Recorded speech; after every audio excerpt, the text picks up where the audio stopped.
The morning it happened, the city looked ordinary, almost indifferent, as if it had no idea it was about to witness a quiet undoing of a man's pride. Sunlight slid across the sidewalks in pale sheets, traffic hummed its familiar tune, and I walked with the careless confidence of someone who believed he knew exactly how the day would end. I thought I was stepping into a harmless favor for a friend, a quick coffee that I could escape from if it bored me. I did not know that by noon, my assumptions would be stripped bare, and by evening, my understanding of love would be reshaped forever. If you believe that kindness deserves second chances and that small moments can change entire lives, take a second right now to like this video, comment your thoughts, share it with someone who needs hope, and subscribe to the channel Kindness Journal, because stories like this matter more than we realize. My name is Elias Moreno, and at that point in my life I had become very good at pretending I was decent while quietly judging the world. I worked in a glass-fronted office downtown, spent my lunches scrolling through polished photos of other people's happiness, and measured my own worth by reflections and approvals. When my co-worker Jonah insisted I help him by showing up to a blind date he had set up but could not attend, I agreed with a smirk and a sense of superiority. He had framed it as a harmless switch, a quick hello, an apology, and then freedom. I dressed well, rehearsed my polite exit, and walked toward the cafe convinced that nothing meaningful could possibly happen before lunch. The cafe was flooded with daylight, windows wide, plants reaching for the sun, the smell of roasted beans curling through the air. That was when I saw her sitting alone at a corner table, hands folded carefully around a mug, eyes lifted toward the door with a mix of hope and practiced disappointment. Her name, I would soon learn, was Maribel Cruz. She did not fit the image I had lazily constructed in my head. She was larger than expected, yes, but there was a softness to her presence that made the room feel warmer. My first reaction was not cruelty out loud but something worse, a tightening in my chest, a private frustration that I had been misled. I sat down anyway, already counting the minutes. The conversation moved slowly at first, like a river blocked by stones I had placed myself. Maribel spoke about her work at a community library, about organizing daytime reading circles for children whose parents worked long hours. She talked about how sunlight through old windows made the dust sparkle, about how she loved that moment when a child realized a story belonged to them. I nodded, distracted, barely listening, already crafting the story I would tell Jonah later about how it simply did not work out. Then she said something without drama or self-pity, explaining that she knew blind dates were risky but that she showed up anyway because she believed everyone deserved to be loved. The words were not thrown like a challenge. They were offered like a truth she lived by. That sentence settled into the space between us and refused to leave. It followed me as the cafe clock crept forward, as sunlight shifted across the floor, as I realized I was still sitting there long past my planned escape.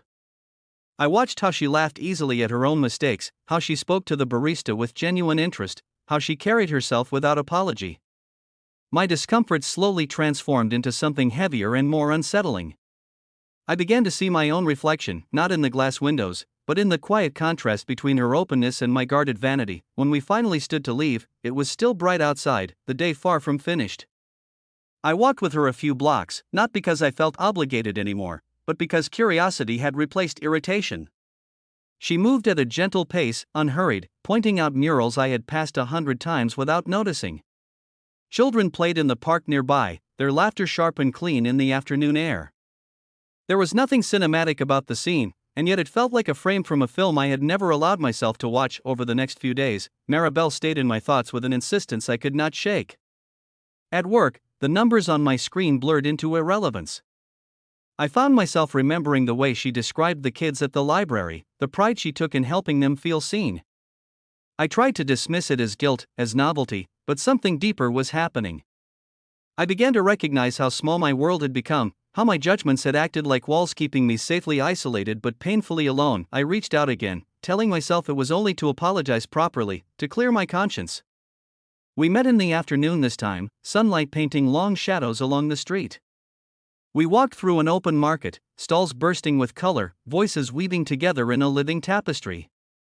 Maribel greeted people by name, laughed with vendors, and moved through the crowd as if she belonged everywhere. I felt awkward beside her, suddenly aware of how little I offered beyond surface charm. Yet she never made me feel lesser. Instead, her presence invited honesty, the kind that strips away defenses without force. As days turned into weeks, our meetings became a quiet routine, always under the open sky, always in the daytime. We volunteered together at the library, where I watched her kneel to a child's level, patience endless, encouragement sincere. I saw how the children responded, how their shoulders relaxed around her, how trust came easily. Something inside me softened in those rooms filled with sunlight and paper. I began to question the metrics I had used to define value, to realize how shallow they were compared to the weight of real impact. The true test came when I introduced Maribel to my world. Lunches with colleagues grew tense, their polite smiles masking curiosity and judgment. I felt old instincts flare, the urge to distance myself, to protect my image. But each time I looked at Maribel, calm and unbothered, I felt a sharp sting of shame. She never asked me to defend her, never demanded reassurance. Her confidence was not loud, it was rooted, unmovable. It forced me to choose between the person I had been and the person I was becoming. The turning point arrived on an ordinary afternoon when rain clouds threatened but never quite delivered.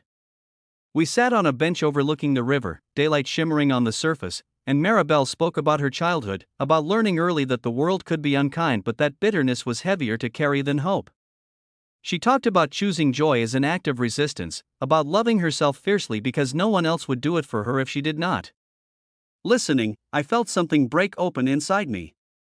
I understood then that love was not a reward for fitting a mold, but a force that reshaped the mold itself. I realized how deeply I had been tricked, not by Jonah, but by my own narrow expectations. What began as embarrassment had transformed into gratitude. Maribel had not changed to meet my standards, she had exposed how empty those standards were. In her presence, I learned to listen without calculating, to see without ranking, to care without condition. The city around us remained the same, streets and buildings unchanged, but my experience of it felt newly vivid, as if color had been restored to a washed-out film. As this story approaches its end, if it has stirred something in you, if it has made you reflect on your own assumptions or reminded you of the power of kindness, please take a moment to like the video, share it, and let others feel this too. Your engagement helps these stories reach hearts that need them. Before we reach the final moments, here is a special request to comment below and share what kindness means to you or a moment when compassion changed your perspective. Your words might become someone else's turning point. By the time evening approached that day, the light softened, stretching the shadows, and I knew my life had quietly shifted direction. Loving Maribel did not feel like settling or compromise, it felt like waking up. She had offered me no grand speeches, no dramatic ultimatums, only the steady truth that everyone deserves to be loved. In accepting that truth, I learned to extend it not only to her, but to myself and the world I had kept at arm's length. And in that realization, under a sky still bright with the promise of day, I understood that the greatest transformations rarely announce themselves. They arrive gently, wrapped in kindness, and stay forever.